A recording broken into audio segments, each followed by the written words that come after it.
क्या आप जानते हैं, एक टाइम ऐसा भी आया था जब गवर्नमेंट ने कोको कोला को टक्कर देने के लिए अपना खुद का ब्रांड लॉन्च कर दिया था। आप नहीं जानते, चलिए आज मैं आपको बताता हूं एक ऐसी घटना के बारे में जब गवर्नमेंट ने अपना खुद का एक ब्रांड लॉन्च करा था कोको कोला के अगेंस्ट में, और जिसका नाम था 777। लेकिन 777 अपने आप कुछ दिनों में मार्केट से गायब हो गई।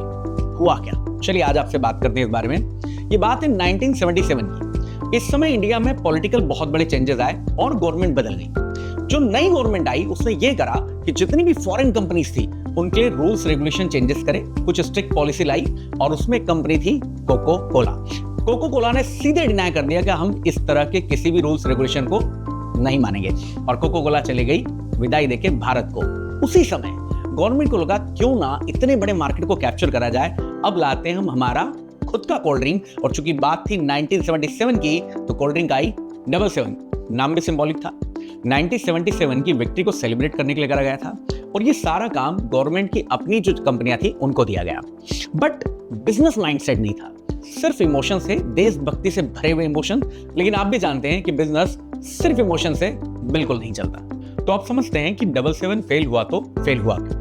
गवर्नमेंट के सामने बेसिकली 5 तरह की प्रॉब्लम आई। पहली, ब्रांडिंग। नाम तो पसंद आया लेकिन इमोशनल कनेक्ट नहीं बन पाया। दूसरा, टेस्ट।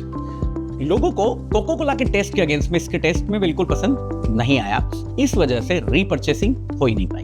तीसरी प्रॉब्लम थी डिस्ट्रीब्यूशन नेटवर्क। ये एक ऐसा पिलर है, एफएमसीजी में यदि आप कोई भी कंपनी की बात करें तो एक बहुत बड़ा पिलर साबित होता है। कोको कोला ने इस पिलर का बहुत बड़ा फायदा उठाया था। कोको कोला का डिस्ट्रीब्यूशन नेटवर्क बहुत स्ट्रांग था, लेकिन गवर्नमेंट ने इसके अगेंस्ट में बिना कोई स्ट्रेटेजी बनाए, बिना कोई प्लानिंग करे कूद गए और डिस्ट्रीब्यूशन नेटवर्क की वजह से फ्लॉप हो गए। यदि आप भी ऐसी किसी कंपनी को जानते हैं जो कि डिस्ट्रीब्यूशन नेटवर्क की वजह से हिट हुई या फ्लॉप हुई, तो कमेंट में उसका नाम लिखिए, अगली बार मैं उस पर भी आपसे बात करूंगा। तो ये थी तीसरी problem, distribution network. And fourth one is marketing.